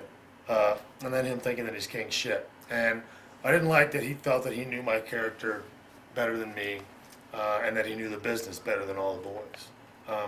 I didn't like that. He didn't handle himself properly. If he didn't like one of his ideas, he pissed and moaned like a baby. So he wasn't professional. You know, he would he'd bitch and moan. And the time that I was done wrestling, and Steve came up to me. He goes, it was right after we'd had the cage match with Vince. The next night on Raw, and Russo had him booked in a 3-way triangle. Right. Whatever the fuck it's called. Triangle dance. Yeah, whatever. And him came in, kid, come here. I said, what? And he goes, man, they got me doing this, that, and the other. He goes, what do you think of this? I think it sucks. And Russo said, what do you mean? I said, hey, you just asked me his opinion. I'm just telling you. I said, I just don't like it. He said, why? I said, because in my opinion, Steve Austin just beat up our boss in the cage match. He said he's white hot right now. For him to come out in a match like just another wrestler, I said, I think brings his value down. Did you see this phenomenon of Steve Austin? Did you see it happening as big as it was going to happen? Oh, you betcha. You bet. That's why I was proud to be the guy that, the only thing that disappointed me is that I couldn't do it to the best of my ability. Right. But you bet. I saw Steve being the next guy, and I don't know that I saw wrestling, period, getting this big. But I certainly knew that he was the guy that was going to take us wherever it was going to go. Right. For sure. What's And- your... No, sorry. I was just going to say, and I thought it was cool because Steve's a good guy. Right. What's your opinion on The Rock? As far as... I know Sheets have said you guys have personal heat. Me and Rocky? I don't know how true it is. I mean, Really? I don't know. It's comments you made on Bite This. As far as... I don't know exactly what was said. I didn't make any comments about Rocky. Maybe it was... Who was Steve? It was me saying that, Triple H should have the belt or something. yeah, Steve should have done the job too. Right. Right. Yeah. That was me fucking around on Bite This at my house. Right. Steve didn't know. Because I a couple months went by and Ross and everybody's telling me Steve didn't like, so I called him and said, Steve, you got a problem? He goes, with what? I said, well, he said, don't Bite This. He goes, what'd you say? He goes, Steve didn't know. I said, well, I said this. He goes, fuck no, what do I care? He goes, what were you doing? Sitting at the house fucking around? I said, of course. No, Steve, and that's why I like Steve, because he doesn't get caught up in all that kind of stuff. Steve Austin can be Steve Williams when he's here, home in San Right. Antonio, and he can be stone cold at work. And that's what I like about him. He can separate the two, and he knows very well that I like him a great deal. Could care less who in the fuck he jobs to and who he doesn't. And then I'm sitting on at my house with my feet up on the phone, Right. fucking around. Because I do that on all that stuff, all that internet stuff. Right. I always fuck with people because they take it and they run. It keeps your name out there. Right. What's your opinion on The Rock? I like Dwayne. He's a nice kid. I thought shit. He showed me a whole nother side on Saturday Night Live. I thought he did fantastic. Right. Right. I thought it was a riot. So I like him. You know, the problem I have is, you know, with wrestling in general, and that's that. Believe it or not, I can't believe it, but I think a traditionalist side of me is starting to come out a little bit. And I mean, I miss some of the, you know, the good old wrestling every Right. now and then. And it's funny because I'm a guy. I am one of the very main players, if not the main player, that made it go the other direction. Are you surprised at Hunter's success? No, No. not at all. No, I'm not surprised of anybody's success that's there now. Like think about it. I can't think of, you know, and that is what I do. Like I can't think of anybody there right off hand that isn't in the spot that they're in that shouldn't be there. You know what I mean? Right. Most, if not all of them, have earned it, and the ones that may or may not have earned it, you know, came from some other place and were big. So we have to at least use them. You know, but I like, you know, Hunter's talented. I knew he'd be, you know, I knew he'd be a world champion someday, no doubt. When Owen Hart came back to the company, because he eventually walked out after the whole thing happened, he started, I guess you guys did a quick angle between the two of you, and it was switched over from you and Owen to Hunter and Owen. Why was that? Because they didn't want him, they just wanted those two to work with each other. Owen didn't like that, Owen knew that. Owen and I talked beforehand, and you know, he said, and Owen was always, Business? yeah, the very smart one of the family, could separate one from the other. What was important to Owen was his family and all that stuff. So we went over that, but he knew there was only going to be one match with me, and then would go off with Hunter. He didn't like that because he wanted to work with the main event, but you know, Vince wanted a way to get Hunter over, but there was no one saying, because I loved working with Owen, you know, but Vince didn't think Owen was main event material. You know, Owen fell into the same thing that Davey fell into. Could have good matches, boom, would get that one shot, but could never get that long program with the main event guy. And Owen's a great worker, but he didn't eat, sleep, and drink wrestling either. He was the guy, you know, and that's one thing he and Brett did have in common. He was the kind of guy that came and said, "What have you got for me?" Right. Instead of, you know, "Here's what I'd like to do. Here's some ideas," and stuff like that. So what hurt Owen was that he wasn't forceful enough in pushing for the things that he wanted. But the Hunter and Owen angle was just, that's where they wanted things to go. There was never any friction whatsoever between me and Owen at all. Where were you, I guess, like when you heard about the tragedy of Owen Hart? I mean, I was in how did that- Hawaii taping Pacific Blue, Right. and I remember coming off the set one day, and one of the crew people saying, "Did you hear about Owen Hart?" I said, "No." He said, "Apparently he died." I said, "What?" And because of the time difference, I'm trying to figure out what day it is, shit like that. Remember, okay, once I paid for you, so my wife and I just went up and just watched CNN until it came on. Sure enough, we saw it, and we just, you know, made a couple calls to my parents, and then they said, "Yeah, paged Hunter," but he didn't call me back. And the next night, we just sat there and watched Raw and just, you know, cried like everybody else in the country. Right. You know, I mean, it was just, you know, one of those things. I miss the fact that I wasn't there to be able to do something. I think that's probably why, because I never knew there was even anything said about there was supposedly something between me and Owen. But my guess is probably maybe that's why, it's because everybody was on there to do the tribute except Shawn. And Shawn was off in Hawaii doing, you know, Right. a television show. What are your memories of? I'm skipping around a lot now. Sure. Cactus Jack and Mankind, your match in Philadelphia. But yeah, cool. Right. Yeah, I would have liked. That's one of the regrets of my career. Is I would have really liked to have done a whole program with Mick. I think he and I could have done some really, really great stuff. But that match also was just a match that just sort of threw together. It was the one thing with doing those pay-per-views every month a lot of times Vince doesn't really, you know, have a full idea where he's going. So that one was just a match he just threw in there. Right. And it turned out, which I think both Mick and I were confident it would be. And after that, said, "Shit, yeah, get us in a program sometime." But we were always, when he was a heel, I was usually a heel, or when he was a babyface, I was a babyface. And I think it's something they probably would have saved for some other time had my career gone on. But no, it was a blast, and I like Mick comes up with some very nifty things. Like during that match, not during the match, but before the match, he said, "How about we do a spot?" Because he had seen in a match, I don't know, maybe a year prior to that, where I was with Vader, and I got mad because he didn't move. I was going to ask you about that. Yeah. Yeah, he didn't move. He was supposed to. That's my next question. Boom! Bam! And I kicked him in the head. I'm sorry. That's a good guy. Right. But so he said, "Well, since you've done that before, let's do a spot where it looks like I fuck up, and you come over, boom, and we sort of get into it." So if you watch during the match, I do a thing where he shoots me in. I go for the reverse cross body. He just walk away, and I come off like, "Damn it!" Boom, boom, and I punch him, and then we start laying some pretty heavy, stiff shots, and I go to snap mirror, and he hooks, boom. Then I turn around, and he said, because he said you can just hit him in that mask and it hurts. So he said just throw him in there. So I was just boom, and it looked like some pretty physical shots, Right. And then we continued, but it was a spot we just threw in there, and a lot of people bid on that. Right. They thought I got hot again during the match. Jim Cornette, you had a little program with Cornette. Did you guys actually have any heat behind the scenes? Yeah. Jim was the traditionalist that didn't like me saying let's go the other way. Right. That was the extent of the heat, and You worked the show for him too when he had Smokey against Lindell, yes. right? Yeah. And that was the only thing, him just burying me behind the scenes saying we shouldn't go this way. And fine, I just said to him, "Look, you got something to say to me, say it to my face. All right, I'm going to say it to yours. I don't like you. I think you're a prick, and I think that you need to understand that wrestling is changing.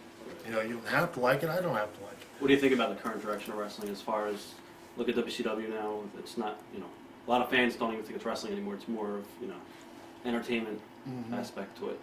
Well, I mean, it's very hard to argue with the success, Right. Making money. But like I said, I mean, I can't throw stones because I was one of the guys who wanted to go that way.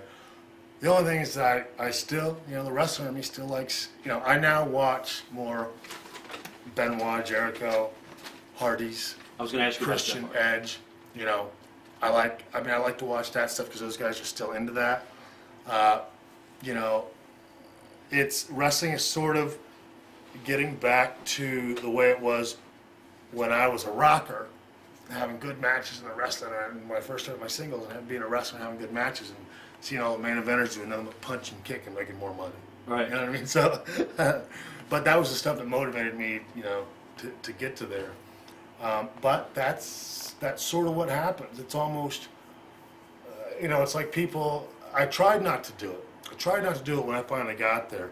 But I think if I'm to be completely honest with myself, I have to say that even I got pretty, got to where, someone gave me the idea of doing that. I never wanted to do that, but then it was, no, do it. They get behind us. Like, all right. So, Right. So I sold out to the old, Right. when you get to the main event, you don't do all your spectacular stuff. Even though I still tried to wrestle as much as I could. But my entrance and all that stuff became so much more of the match. Right. Than some other aspects of it. But you got to go. That's the one thing that I did do is I always changed with the times. Whether you like them or you don't, you got to change with them, or you get passed by. And that's what's happened. You've seen it happen to a number of guys. What is the extent of your injuries? I know one of your final matches in WWF was your match with Undertaker at the casket match in January of '98. What exactly happened? And Well, I think that's because I've always had back problems, and I heard the disc that I eventually had to get operated on was when I hurt. Gosh, back when I just started my singles career, and it always bothered me. It was bothering me more and more and more up to that match, and I took the backdrop out of the match and I came over and I tried to clear the casket, but I caught the corner of it, bam, my back. I didn't get up or anything like that. Continued the match, everything was fine. After the match, I was stiff. The next night we did TV. I didn't work, but we just did a little angle, I think, punching, kicking somebody or something to that effect. Went home, went to sleep that night, and I woke up the next day, couldn't move. Frozen in bed, and just, called my parents, called the hospital, and by the time my parents, who lived 30 minutes away, got out to my house, I had made it from my bed. I'd made it about 12 feet on my on my side, just trying to inch away. I've never been in so much pain, and I was just frozen. I couldn't move. I was stuck, sort of like in the fetal position, just trying to edge my way out. They came there, Jim rolled me up, took me to the hospital, and the guy just said, "No, you're fucked." Apparently, it just had exploded. It just had too much. It had compressed and then just boom, it was just out all over the place.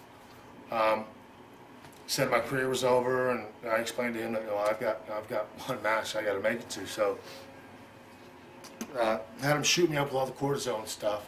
Called Vince and said, I'm fucked. I get this thing operated on. Well, do you know about WrestleMania? I said, well, what I'd like to do is let me stay off that one, the next pay-per-view, the February one. Let me train, ease this up and train best I can and try to get ready for WrestleMania. I said, I'll drop Steve. I said, but after that, I think it's time, for you and me to realize that may be my last match. And he was in denial about it being my last match, but I said, I think you really need to, I had a doctor call him, I had him show him everything. I said, I think it's time to really start to, think that. So it was basically a freak accident, so to speak. It wasn't just your back was acting up, but yeah. Well, a lot of times it's already there before you know it. So I'm guessing it was there, but I think that's the only thing I can remember is that had to be the final blow to make it go. Right. Wrestling the match with Steve obviously didn't help it any, so whatever damage I did, I only worsened it by going into that match. I mean, if you watch that match, I look slow. My left leg or my right leg, I'm dragging a little bit. I mean, I couldn't even get up off the ground on my forearm and the bump, the little flare bump I took, my feet, my timing was off, and just wasn't, I wasn't there. I took a real horrible backdrop, barely cut over him. So it just, I didn't have much feeling in it. It was just sort of dead. I was dragging, but finished the match and came in and iced it down, and me and Steve wept, and then Vince came in. We all wept, and then I went home, and that was it. I tried to rehab it for almost a year. About 6 to 8 months, I rehabbed it. The doctor looked at it and said, "No, it ain't happening." So called Vince, told him, I said, it ain't happening. I gotta get it fused, and that's it. I can't work. I'm not, I mean, you can always wrestle if you want to. I mean, I can always go in there and do what I did here, but that wasn't something I wanted to leave behind. I didn't want to be that guy that stayed in longer than he should. So I just said, that's it for me. And even Vince even said, "Come on, you can do this now." And I said, "I'm not doing that." I said, "If you make me, you're the boss. If you make me and demand that I do it, I'll do it." I said, "But that's not what I want to leave behind. Is that what you want me to leave behind?" He said, "No." So he's never pushed me since. Cool. How did the TWA come about? Well, you realize your career's over, so Talk about your school and stuff. I liked, I taught a lot of people in WWF. I helped a lot of guys there, and I realized how much I liked teaching, and passing on at least what knowledge I have on to other people. So that was the motivation to open the school. And the TWA, I just didn't want to be one of those guys that train guys that, "All right, see you, good luck." I at least wanted to provide them with also being able to get a couple matches under their belt, maybe have something on video, because I know a lot of guys, it's just you train and call them up and go, "Hey," and send them a picture, and it's like, how can you really tell? You can't tell how good a guy is by a picture. So I want to be able to give guys at least something, that they could show, "Hey, here's me and what I do as a wrestler. I was trained by this guy. This is how I work." So I just thought, one, I could use one and feed them into this, and then have them, it's just sort of a starting ground. It's a foot in the door, because that was the hardest thing for me to find when I first started was that foot in the door. How do you get started? Right. It's $1 million question, and then once you get started, then what do you do? So I just wanted to try to be the guy that could create those two things, because then after that, it is up to you. You can get trained. I can give you a couple matches. I can give you a little library of what you can show to other people. But then after that, and I can also, I can also get you tryouts. I can get you looks at, from other folks, ECW, WCW, whatever. And I think that's probably more than anybody else can provide as far as a wrestling school is concerned. So it's just, and plus, wrestling has been good to me. I'd like to get back to it. And it keeps me still involved. How'd you start running shows? How did that come about? Just, you gotta get the guys work. Right. I never had any intentions of getting TV. I just wanted to just book, just random shows throughout South Texas, let the guys work on them, let them tape them, videos and stuff like that. Then the opportunity came up to possibly have TV, and I thought, well, geez, if they could tell people that they work TV, because so much of wrestling now is TV. I mean, the house shows are, even though they still do them, are almost sort of a thing of the past. Also, it's all about TV. So, plus, I was a way for guys to learn how to do promos, learn how to work TV, because TV is very different than working a house show. House show, you can do whatever you want. Don't have to worry about time. It's not as controlled. Right. TV is very disciplined and controlled. So that's a way for guys to also say, no, I haven't just wrestled. I've worked for an organization, I've done TV, I've had to get cues, I've had to listen to cues, I've had to do promos, I've had to do them in a certain amount of time, I've had to do angles, I've had to, stuff like that. So I think it's a real live promotion that you can say you've worked for before you've even, really, in a sense, gotten into wrestling. And right now you got 4 guys that already have contracts, developmental deals with WWF. Spanky, American Dragon, Lance Jade, and who's the other? Shooter? Lance Cade and Shooter Schultz. Lance Cade. Yeah. And they all will be currently leaving now to go to Memphis. And I just met with the office the other day, but I saw Bruce Pritchard, who was in charge mostly of the new talent, and he said that don't tell them that, but don't tell the boys that. I won't tell them. But he said that Spanky and Dragon, he said maybe 4 months in Memphis, and he wants to bring them up there because they want to really open up the junior heavyweight belt, and they really think those 2 guys They could go. Right, and what a break! Right. What a break to get trained, and in less than a year be in the World Wrestling Federation. Yep. At 19, one is 19, and the other one's 20. Do you have a phone number, or an address where people can write to you that have seen this video that could? Yeah, it's have sent $5 to PO Box 461348, Showstopper Promotions Incorporated. PO Box 461348, San Antonio, Texas, zip code 78240. We'll put the graphics up over the video with your address on it. Okay. So I'll get it from you in the future. Okay. Yeah, it's like 461348 is area code 78246-1348. Right. Before we close the interview, one other question that just popped up. You talked about ECW. Have you seen any of Rob Van Dam's work? And Yeah. What do you think of Rob Van I Dam? like it. I like his stuff. The only thing that's going to keep him from going to the bigs and being a main eventer is and I'm not talking about being lazy, but he doesn't have to do that much. He's got to make what he does mean more, and just slow it down a tad. Because his stuff, he can do it so well, it's starting to look like choreography. Right. So he just needs to slow it. I mean, it's me talking as a teacher, I guess, or a know-it-all, but I think he needs to slow it down a bit, insert a little more of the psychology, and save a little bit. He's got a whole career. You don't have to show everything you do in one match. But aside from that, I think the guy's extremely talented. What do you think of ECW as a promotion as far as the product is? I like it because it's a place for guys, to start. It took me the longest time to realize the referees don't do anything except count 1, 2, 3. There are no DQs in any of the matches. I think that they're probably going to stay where they're at because with that style, with no rhyme or reason to anything, a lot of people are going to be afraid of that. You can't have flaming tail. I mean, WWF pushes every envelope, but Vince has a way, plus he's so big, that he can maneuver everything the way he wants it. Plus, there's so much more thought that goes into their storylines to where if it's too much of bad taste or they know who they're going to upset, he knows how to work with it. He knows how to make people upset, but only to the point that makes them write about you more, which gets you more publicity, but not to the point where it offends anybody enough to not put them on TV. And plus, he's sort of gotten way past that. For ECW to make it into another, up another level with the other guys, they'd have to back off of what sort of made them famous. And I think that would take time.